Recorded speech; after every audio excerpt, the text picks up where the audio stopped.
Seven Divine! Who are you? What are you doing in my cell? It's just me. I got you good though, didn't I? This? Oh, real rat hair. A lot to find, but hard to get, I'll tell you that. A lot of stomping. It's not easy. You know, I figured I could trick the guards into thinking the wrong guy was in this cell. You know, maybe they'd let me out. But I just gotta wait until a guy comes by now. Huh? You want to know about the latest episode of Perils Possibilities? Oh, go on then, just for you. It'll help pass the time. But first, a quick recap. Our party is Gwyn Valentine IV, Philip Clydesdale, Dronog Briarheart, Jarell Niprit, Cassian Vicendros III, and Valkyria Doriu. In the last episode, they struck a deal with Krella gang associate Gideon to help their attack on the Briar Patch, which is owned by a different gang called the Shepherds.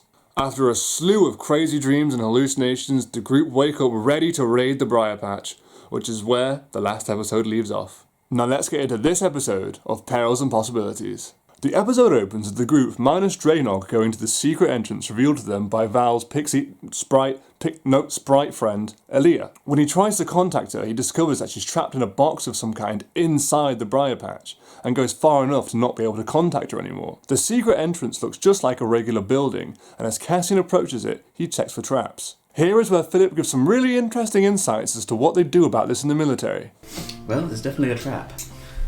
Great. Anyone know how to deal with those? No, Philip, no. How would you do it? We send the person we like least. Truly not what I thought you were going to say. Cassian reckons that it's probably trapped, but can't really see anything. So when they enter, Philip's covered in acid, and Gwyn is covered in shit. Try and decipher which one of those traps is worse. Checking in with Draynog, he's currently moving through the streets and is caught off guard by a robber who prods his back with a knife. The thief wants his bag of herbs, but since they're from the forest, Draynog really isn't willing to part with them. Try as he might, he can't persuade the thief with coin or with words. So he fights back, turns around and whacks the thief over the head with his staff. It's just unfortunate the thief happened to be a child. Startled and confused when you turn and just clean Oh no! the head. Draynog will scratch his big scruffly beard and be like, not quite what I was expecting. Thief or not, Draynog doesn't want to be labelled as a child beater, so he wakes the little robber up. When he awakes, Draynog offers an apology in coin and asks if the child used to be a slave for the Shepherds. The child is horrified at the mention of the Shepherds and flees, and although Draynog tries to keep chase, he eventually gives up. At this point, Draynog wild shapes into a fox, and as he goes to the building, he gets trapped in a cage. So let's get back to the acidic dwarf and the shit-covered barbarian. The party are moving further into the room, which is where Jarell steps, where he really shouldn't. And I need you to roll a Constitution saving throw. Oh, okay. Oh, for the tetanus. Yeah, I'm not very good at those ones. Or for the hepatitis. Tetanus saving throw. Right, I'm going to use a lucky. I'm going to have to use a lucky. Oh yeah, good. See, this is where we use it now. Yep. He triggers a trap which causes a rusty spike to stab right through his foot and poison him. Ugh.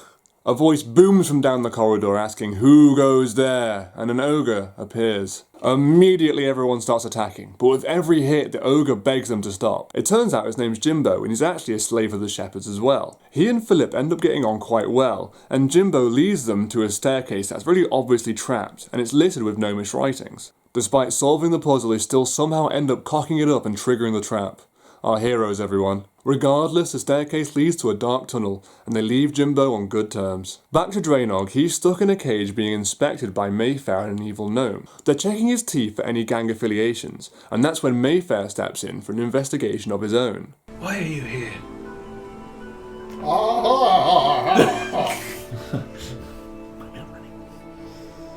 What are you thinking?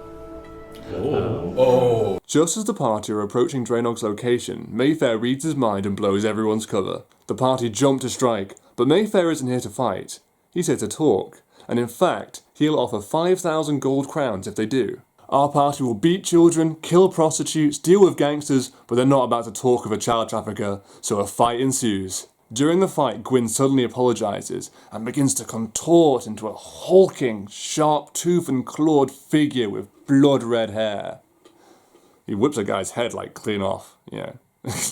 Frustrated, Mayfair gives the order to his guards to burn it all, and that is where the episode ends. And that's everything. Guess all there is to do now is wait for the guards and get out of here. Wait, do you hear that? Oh no. It's the mice. They're here for revenge. Hide. Oh, ow. Shit. Just got hot wax on me. And this here.